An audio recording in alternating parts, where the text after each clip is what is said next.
All right, today we are going to get this bed ready for mulch.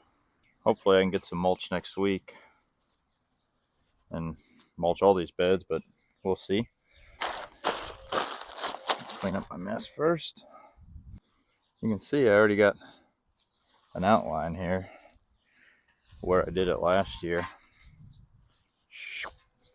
Except I added this ditch here, this drain, so I can't go very deep there, but should be okay.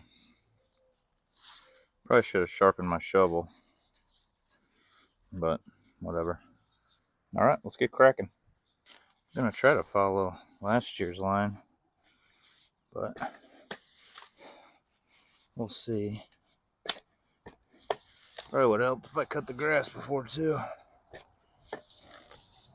Oh well. Lesson learned.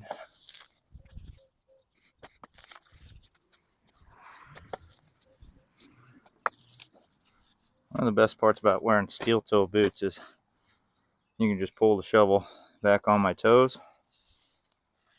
Can't feel anything. Saves your back a lot.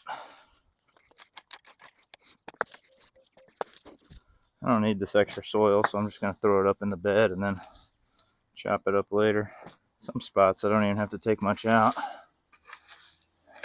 Still see all this extra mulch I got from last year. It's the problem with the hardwood stuff. It's basically just big chunks of wood. Take forever to break down, but it's free. If you're worried about edging a bed and it taking over your lawn because you keep taking more and more back, that doesn't really happen because as the year goes by, the mulch and the soil kind of fill it back in. So really, I'm only taking like a centimeter, if any. Some of this stuff's just where it backfilled throughout the year. It's important to get that cleared out before I get there, because if I got a stick or something there and I go to push in and it digs into the ground, usually can't fix that. I got to go back and make the edge out wider. Real pain in the butt. Happens a lot with this big mulch. It's like a piece of wood and I push down. Next thing you know, the edge is ruined and gotta start over. Oh, that's a big chunk there. It's important to have smooth lines. If they're curved, they need to be smooth, and if they're straight, they need to be straight. If you're making a jagged angle, make it sharp. If I was making a new bed, I'd probably use spray paint and do this a little different, but since I did this last year, I have a pretty good line to follow, so I'll come through once, cut out the big stuff, and then come back through and fine tune it. You'll see shortly.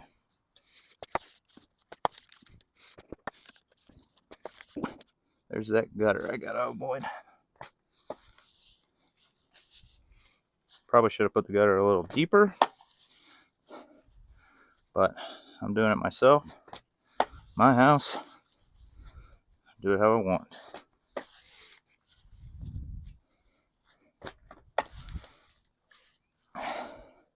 So another thing I'm going to do here, obviously I got to clean this up, but you can see on the sidewalk, I got to make an edge there too because I want the mulch to fall into it. I don't want it to keep spilling over, so probably do a little something like that.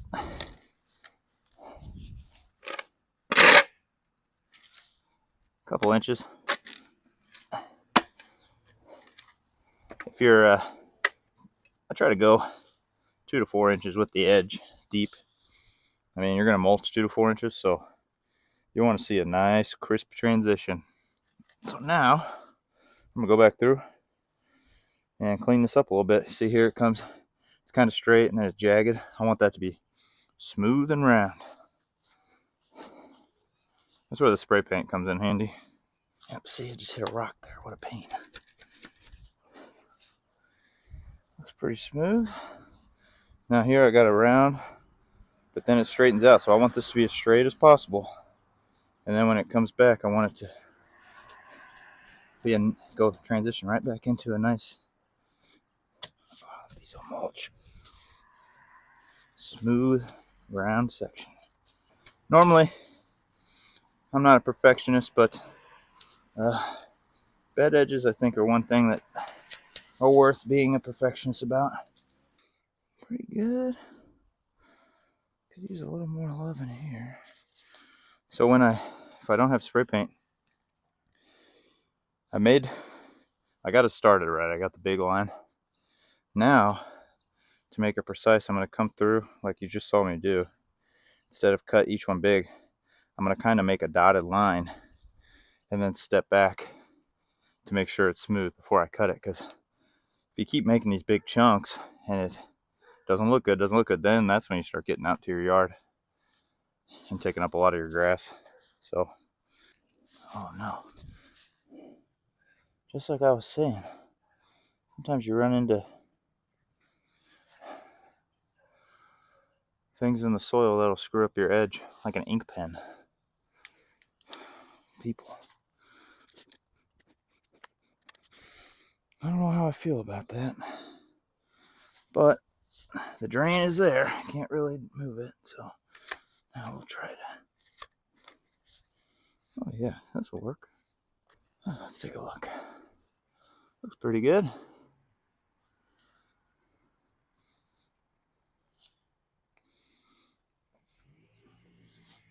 I changed my mind. I am going to keep this soil. Some of it's pretty good. That's why I got the wheelbarrow.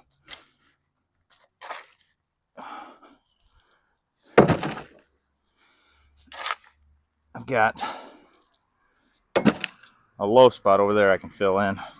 So I'll keep it.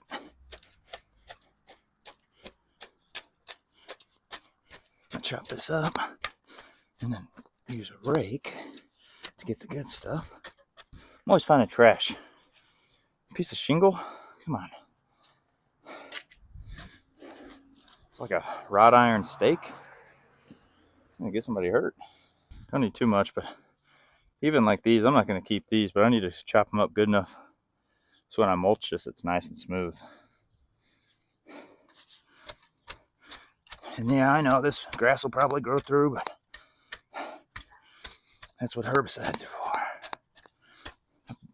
Cross that bridge when I get to it. Let's go get a rake and a leaf blower. Okay. So this looks like some good stuff, so we'll be keeping this. Another piece of shingle. The last person that lived here, or somebody that lived here before me, put shingles everywhere as like a weed barrier.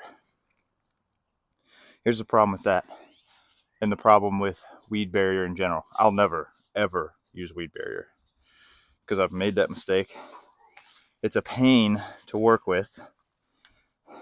So if you put it down, say you do it perfect and you get your plants in, and then you put your weed barrier around it, and then in a couple of years you want to put a new plant in, well, now you got to mess with the weed barrier again.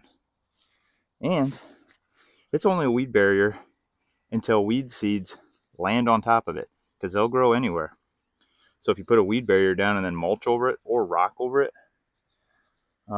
just over time, leaves and sediment will build up in there, and then weeds will grow on top of it. So it's a lot more work than what it's worth. Okay, a couple more things to do. I'm gonna smooth this out. Like I said, I want the mulch to be nice and flat and smooth. Hard rake, great tool because you can kind of tamp that stuff down.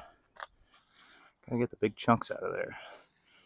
It'll drive you crazy when you're trying to mulch and you got a big chunk of dirt under it. Can't get it level. Drives me crazy. Okay, two more things. I'm gonna clean this out one more time. I want this, when I mulch it, at least for a few months, I want that nice edge to pop, transition. Grass, mulch. That's what catches your eye. If I just mulch this and didn't have an edge, you wouldn't even notice.